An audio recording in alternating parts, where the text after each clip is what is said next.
Assalamualaikum warahmatullahi wabarakatuh. Izin memperkenalkan diri, nama saya Ridho Harwanda dengan NPM 2313034073 dari kelas 2023C, Program Studi Pendidikan Geografi. Di sini saya akan membuat video pembelajaran dalam mata kuliah Filsafat Geografi dengan dosen pengampu Bapak Dr. Deddy Miswar, SSI MPD. Baik, pertama saya akan menjelaskan apa itu pengertian geografi. Sebenarnya banyak pengertian geografi, tapi di sini saya akan memakai pengertian geografi menurut IGI. Menurut IGI atau Ikatan Geografi Indonesia, geografi adalah ilmu yang mempelajari persamaan dan perbedaan fenomena geosfer dengan sudut pandang kewilayahan dan lingkungan dalam konteks keruangan. Jadi menurut IGI sendiri, kita bisa mempelajari fenomena geosfer itu menggunakan 3 sudut pandang, yaitu kewilayahan, lingkungan, dan konteks keruangan. Kemudian cabang ilmu filsafat geografi. Seperti ilmu-ilmu filsafat yang lain, geografi juga mempunyai cabang ilmu, yaitu ada tiga. Yang pertama, ontologi. Ontologi merupakan cabang ilmu filsafat yang mengkaji hakikat sebenarnya suatu ilmu. Oleh karena itu, supaya para geograf Indonesia tidak terjebak pada kajian rumpun ilmu yang lain, artinya kalau dalam ontologi itu sendiri, apa sih sebenarnya yang dipelajari dalam geografi itu? Kemudian kita lanjut ke cabang ilmu yang kedua, epistemologi. Epistemologi merupakan cabang filsafat yang menekankan pada kajian terhadap cara mendapatkan pengetahuan secara benar. Kalau untuk geografi sendiri, bagaimana cara kita belajar geografi? Nanti contohnya akan saya jelaskan. Kemudian cabang ilmu yang ketiga yaitu aksiologi.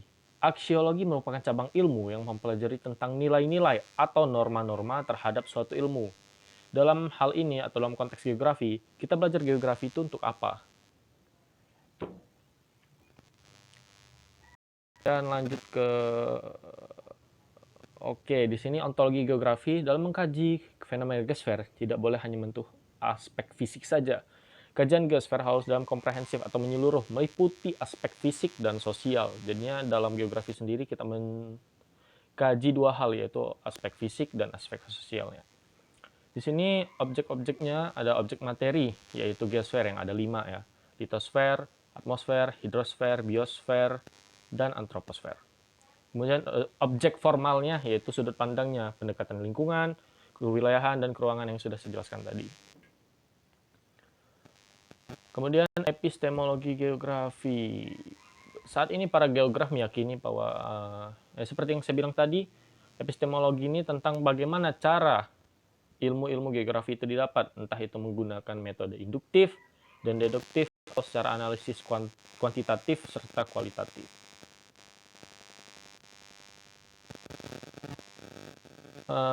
Kemudian epistemologi geografi.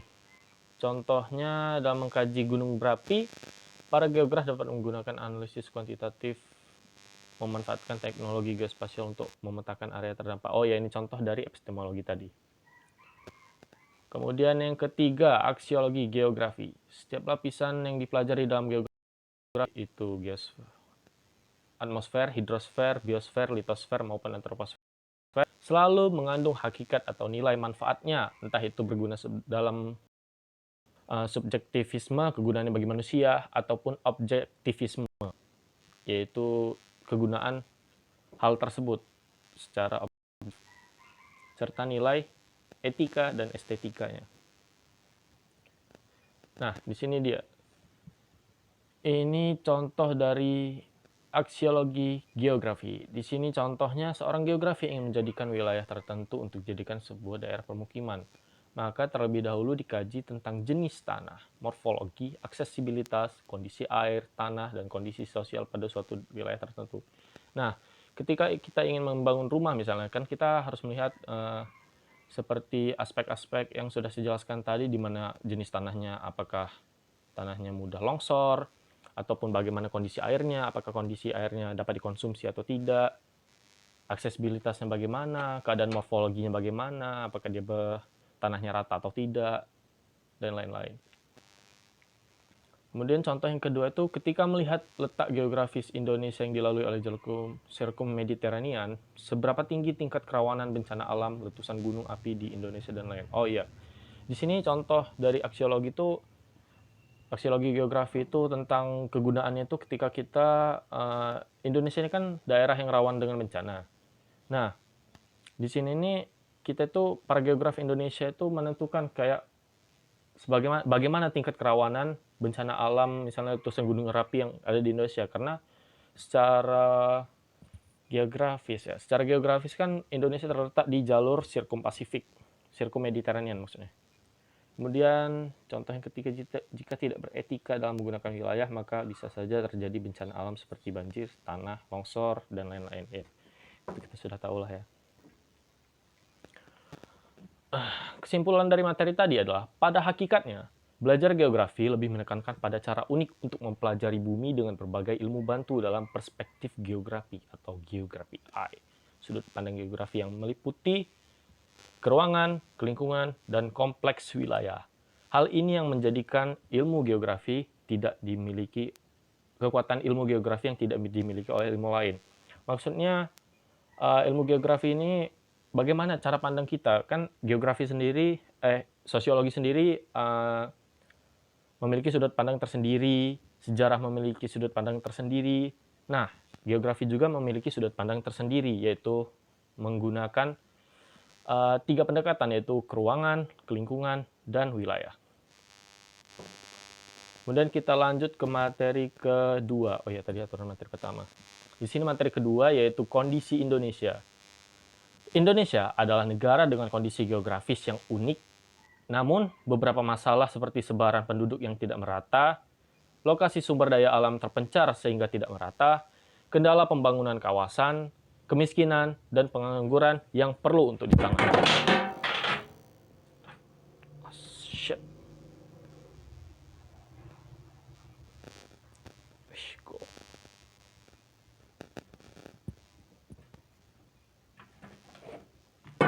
Maaf tadi.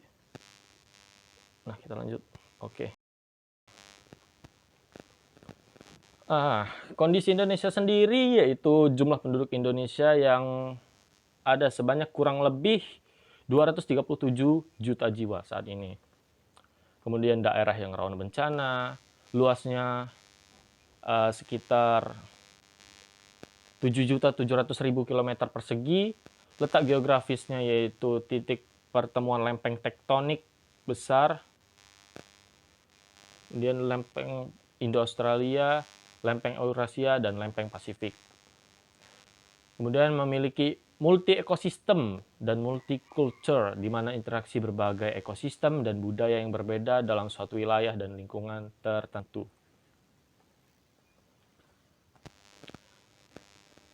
Apa sih alasan yang menyebabkan persebaran penduduk Indonesia tidak merata?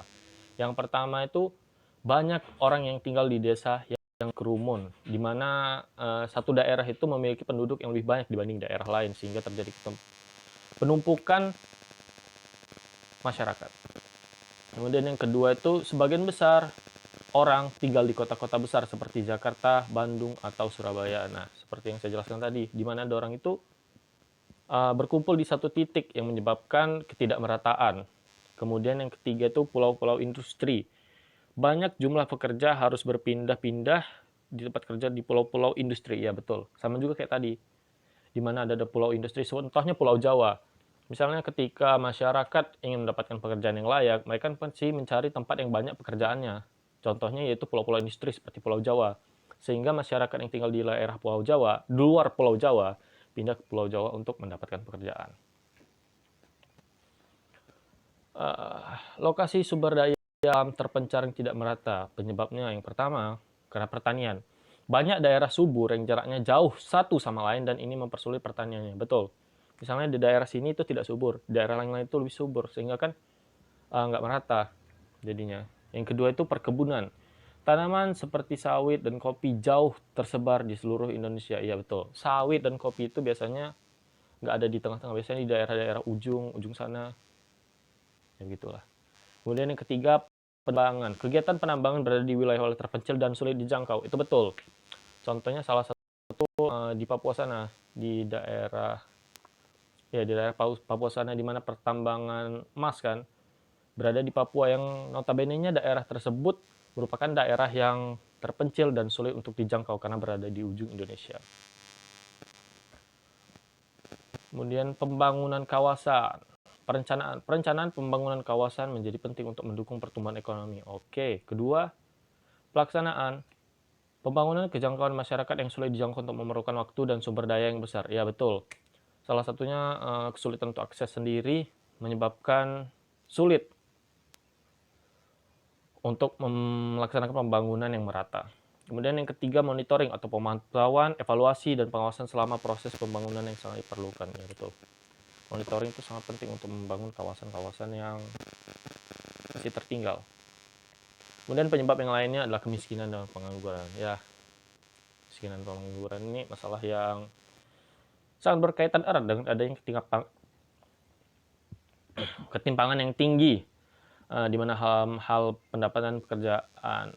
Oke, jumlah pengangguran di Indonesia meningkat karena kurangnya lapangan pekerjaan dan persaingan yang ketat. Iya, salah satu penyebabnya kan kayak yang saya bilang tadi, di mana karena banyak pengangguran, mereka mencari pekerjaan hingga berkumpul di satu titik yang ramai.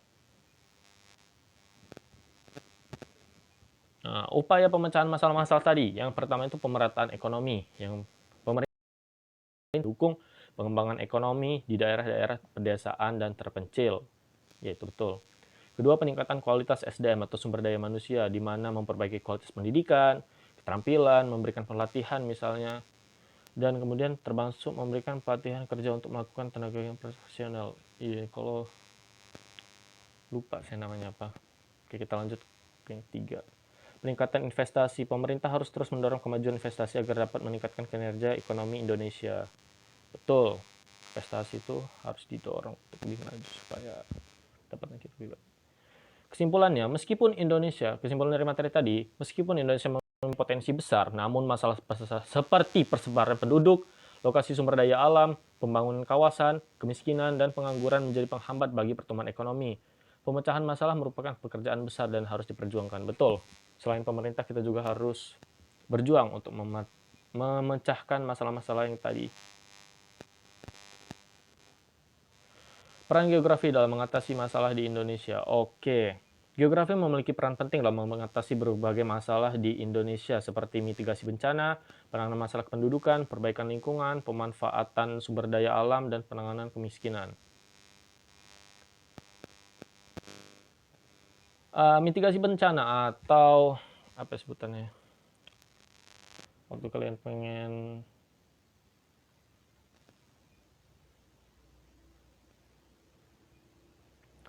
Oke, yang pertama pemetaan risiko. Melakukan pemetaan risiko bencana untuk mengidentifikasi area rentan dan mengambil langkah-langkah pencegahan. Betul. Biasanya kayak misalnya, nah nih di kedua nih, sistem peringatan dini. Membangun sistem peringatan dini yang efektif untuk memberikan peringatan masyarakat akan bencana yang akan datang. Seperti misalnya kayak apa sih, seismograf ya, untuk mengetahui apa daerah yang akan terjadi gempa gitu kan. Peningkatan kesadaran publik. Meningkatkan kesadaran masyarakat tentang pentingnya persiapan dan respon dalam menghadapi bencana alam. Iya, betul. Itu sangat diperlukan. Kemudian yang kedua, penanganan masalah pendudukan. Adanya perencanaan keluarga. Oh, program KB. Betul. Yang kedua, peningkatan akses kualitas dan pendidikan. Betul, ini memang semua masalah ini terkait ke pendidikan semua. Kemudian yang ketiga itu kesehatan. Betul, peningkatan layanan kesehatan dapat memberikan informasi tentang kesehatan reproduksi kepada masyarakat. Betul. Tiga-tiganya ini pasti berpengaruh, di mana KB, pendidikan, sama kesehatan. Kemudian upaya mencegah mengatasi masalah-masalah tersebut, yang kedua adalah perbaikan lingkungan. Yang pertama reboisasi, kemudian pengolahan sampah, yang ketiga pemulihan ekosistem. Betul. Menanam kembali pohon untuk mengurangi deforestasi, atau deforestasi itu kalau nggak salah berkurangnya pohon ya, apa penebangan hutan. Kemudian pemanfaatan sumber daya alam. Betul, pertanian berkelanjutan, mengembangkan praktik pertanian berkelanjutan untuk meningkatkan produktivitas dan menjaga suburan tanah. Yang kedua, pengelolaan air seperti konservasi air hujan dan pengembangan infrastruktur irigasi yang canggih. Kemudian pariwisata berkelanjutan, mengembangkan sektor pariwisata. Betul. Kemudian upaya mencegah masalah-masalah tadi itu mengatasi maksudnya, yaitu penanganan kemiskinan, pelatihan vokasional, memberikan pelatihan vokasional kepada masyarakat untuk meningkatkan keterampilan dan peluang kerja, yaitu dia namanya peningkatan pelatihan vokasional. Kemudian yang kedua itu keuangan mikro, memberikan keuangan mikro kepada mereka yang kurang mampu untuk memulai usaha kecil dan mengecilkan kesenjangan ekonomi. Mungkin lebih ke kayak pinjaman gitu bukan ya? Mungkin sih. Kemudian pemberdayaan masyarakat, mendorong masyarakat berpartisipasi dalam pengambilan keputusan dan implementasi program untuk mengatasi kemiskinan secara betul. Sebenarnya kan masalahnya itu kan ada di masyarakat itu sendiri. Nah, kayak mana pemerintah itu bisa tahu bagaimana cara untuk mengatasinya atau masalah-masalah mereka itu kan? Berarti kita harus minta partisipasi dari mereka. Mereka ngasih tahu kayak mana Pak, kami cari semua solusinya bareng-bareng gitu. Kemudian perluasan KK, ya bisa sendiri. Nah, kesimpulannya, dengan memanfaatkan kekuatan analisis geografis, Indonesia dapat mengatasi tantangan kompleks. Geografi dapat menjadi panduan strategis dalam mitigasi bencana, distribusi sumber daya untuk penanganan kependudukan, pemetaan lingkungan, optimalisasi sumber daya alam, penanggulangan kemiskinan, dan perluasan kartu keluarga. Melalui pendekatan-pendekatan ini, negara dapat membangun ketahanan logistik atau keseluruhan yang banyak, yang beragam, menciptakan solusi keberlanjutan dan inklusif untuk masa depan yang lebih baik. Kemudian kita lanjut ke materi yang selanjutnya, di mana materi pertama itu proses interrelasi ke ruangan. Interrelasi ke ruangan sendiri ada faktor fisis dengan fisis, yaitu letak geografis, topografi, iklim, dan alam yang mempengaruhi karakter wilayah.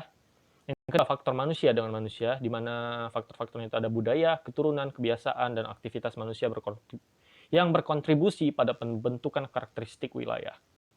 Kemudian ada faktor fisis dan manusia, pengaruh antara faktor fisik dan faktor manusia yang dapat menghasilkan karakteristik wilayah yang khas.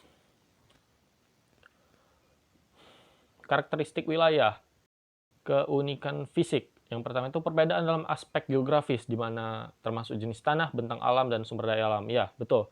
Wilayah-wilayah sendiri memiliki perbedaan, entah itu secara dalam jenis tanahnya, entah itu tanah aluvial, tanah gambut, dan tanah lain-lain. Bentang alamnya, apakah daerahnya itu lebih didominasi dengan pegunungan, atau didominasi dengan hutan. Dan sumber daya alamnya, misalnya daerah A memiliki sumber daya minyak yang melimpah, sedangkan yang daerah B memiliki sumber daya emas yang melimpah, dan lain-lain. Kemudian komposisi penduduk, rasio kelompok usia, tingkat pendidikan, dan kepadatan penduduk yang dapat membedakan karakteristik wilayah. Ya betul, setiap wilayah itu memiliki komposisi penduduk yang berbeda. Misalnya ambil contoh sendiri di Lampung. Di Lampung itu kan daerah yang penduduknya padat itu kan salah satunya Lampung. Kalau kita bandingin dengan wilayah yang lain, walaupun masih dalam satu Lampung, itu kan beda contohnya dengan daerah saya sendiri, Lampung Utara. Masih padatan Bandar Lampung daripada Lampung Utara, walaupun dalam segi luas wilayahnya masih menang Lampung Utara. Keberagaman budaya. Perbedaan dalam adat istiadat, bahasa, agama, kesenian, dan warisan budaya masyarakat setempat. Ya, betul. Contohnya sendiri, misalnya di Lampung memiliki budaya, adat istiadat, bahasa, kesenian, dan warisan budaya yang berbeda. Dengan kita bandingkan dengan daerah Jawa. Jawa juga memiliki adat istiadat, bahasa, agama, kesenian, dan warisan budaya yang berbeda dengan daerah Lampung. Itu yang membedakan suatu wilayah. Ada 3 karakteristiknya, di mana karakteristik fisik, penduduk, dan budayanya. Kemudian persamaan dan perbedaan dengan wilayah lain. Ini bisa kalian baca sendiri. Kesimpulannya, kewilayahan dipengaruhi oleh berbagai faktor fisik manusia dan fisis manusia yang menghasilkan karakteristik wilayah yang unik. Persamaan dan perbedaan antar wilayah dapat diketahui melalui pengamatan terhadap faktor-faktor kewilayahan dan interaksi yang terjadi, yang 3 tadi. Oke, materi selanjutnya adalah prinsip-prinsip geografi. Geografi adalah ilmu yang mempelajari tentang bumi dan segala fenomena yang ada di dalamnya. Ada 4 prinsip utama dalam geografi, yaitu prinsip persebaran, interrelasi, deskripsi, dan korologi. Prinsip persebaran, yang pertama itu ada variasi penyebaran, yang kedua ada faktor-faktor penyebaran, yang ketiga ada dampak penyebaran. Bisa kalian baca sendiri. Kemudian prinsip interrelasi ada hubungan timbal balik, rantai kausalitas, dan interaksi manusia dan lingkungan. Itu juga bisa kalian baca sendiri. Prinsip deskripsi, deskripsi fisik, deskripsi manusia, dan deskripsi lingkungan. Bisa kalian baca sendiri juga. Sini saya akan menjelaskan yang kalian baca sendiri. Nah, ini dia konsep dasar geografi. Geografi melibatkan pemahaman mengenai konsep-konsep dasar yang mendasari ilmu ini. Dalam presentasi ini kita akan menjelajahi 10 sini yang paling penting. Yang pertama ada konsep lokasi. Sangat penting untuk memahami konsep lokasi dalam suatu tempat dalam konteks geografi. Lokasi sendiri itu bisa dinyatakan dalam koordinat geografis atau dalam hubungan terhadap fitur-fitur lainnya. Lokasi itu ada dua, lokasi relatif dan absolut. Kedua penting dalam pembahasan geografi. Jarak itu ada 3. Pertama, jarak absolut yang dapat diukur secara objektif antara 2 titik. Kayak titik ini dengan titik ini. Nah, itu. Jarak relatif, persepsi tentang jarak yang melibatkan faktor-faktor seperti waktu perjalanan, kesulitan transportasi, dan kepadatan populasi. Misalnya kita ngitung kayak jarak dari kota A ke B itu 3 jam. Nah, itu contohnya. Jarak efektif, jarak yang dirasakan dan signifikan dalam konteks tertentu seperti aksesibilitas, pengaruh budaya. Ya, itulah. Konsep keterjangkauan. Oke, pertama keterjangkauan fisik. Antara lokasi dan aksesibilitas seperti jalan, transportasi umum, atau infrastruktur lainnya. Oke, keterjangkauan ekonomi. Biaya atau pembatasan ekonomi yang mempengaruhi aksesibilitas suatu tempat. Ya, misalnya dari Lampung ke Kalimantan itu berapa biayanya pesawat gitu. Kemudian keterjangkauan digital, kemampuan untuk terhubung ke internet atau memanfaatkan teknologi digital. Ya, daerah itu apakah gampang untuk akses internet atau memanfaatkan teknologi digital, atau di sana susah sinyal. Dan konsep pola, ada 3 pola, yaitu pola jaringan seperti jalan, kereta api, jaringan transportasi lainnya. Pola pemukiman seperti persebaran penduduk di suatu wilayah. Yang ketiga adalah pola curah hujan, distribusi spasial curah hujan yang dapat mempengaruhi vegetasi, pertanian, dan iklim setempat. Konsep morfologi. Morfologi itu merujuk pada bentuk fisiknya atau struktur permukaan bumi ya. Misalnya dia didominasi pegunungan, hutan, daerah yang curam, landai, dan sebagainya. Nah, bisa juga sungai, danau, laut, dan lain-lain. Kemudian ada konsep aglomerasi. Yang ada 3 ya. Pertama, pusat perkotaan, konsentrasi penduduk untuk bisnis, aktivitas ekonomi yang tinggi. Kemudian megapolis, wilayah metropolitan yang terdiri dari beberapa kota besar yang saling terhubung membentuk area urban, di mana kota-kota besar tuh, nah terhubung. Kemudian ekspansi kota, pertumbuhan dan perluasan geografis perkotaan seperti urbanisasi dan suburbanisasi. Oke. Kemudian konsep nilai kegunaan, ada 3, edukasi, transportasi, dan lingkungan. Pendidikan, untuk transportasinya itu apakah sistem transportasinya efisien, untuk lingkungannya apakah pengelolaan lingkungannya sudah baik atau belum. Kemudian lanjut ke konsep interaksi interdependensi. Yang pertama itu globalisasi, yang kedua itu perdagangan antar daerah, yang ketiga itu perubahan iklim. Bisa kalian baca sendiri. Kemudian konsep diferensiasi perbedaan. Yang pertama itu ada keragaman budaya ya, sudah saya jelaskan tadi kan. Setiap tempat itu memiliki keragaman budaya yang berbeda. Keragaman topografi, ya seperti yang sudah saya jelaskan tadi juga, permukaan bumi tiap daerah itu beda-beda. Ada yang landai, ada yang curam, dan lain-lain. Keragaman flora dan fauna, betul. Di Indonesia sendiri aja dibagi 3 daerah untuk keragaman flora dan faunanya. Untuk yang bagian tengah, itu apa lupa sih namanya, barat sama timur. Lupa saya istilahnya apa, cuman dia dibagi dalam 3. Konsep keterkaitan ruang. Oke, migrasi dan pertumbuhan kota, yang bisa kalian baca sendiri juga. Nah, itu dia. Itu dia hasil, itu dia sedikit penjelasan dari saya untuk tugas video pembelajaran filsafat geografi. Apabila ada kesalahan, baik itu yang saya sengaja ataupun tidak sengaja, saya mohon maaf. Saya akhiri. Wabillahi taufiq wal hidayah. Wassalamualaikum warahmatullahi wabarakatuh.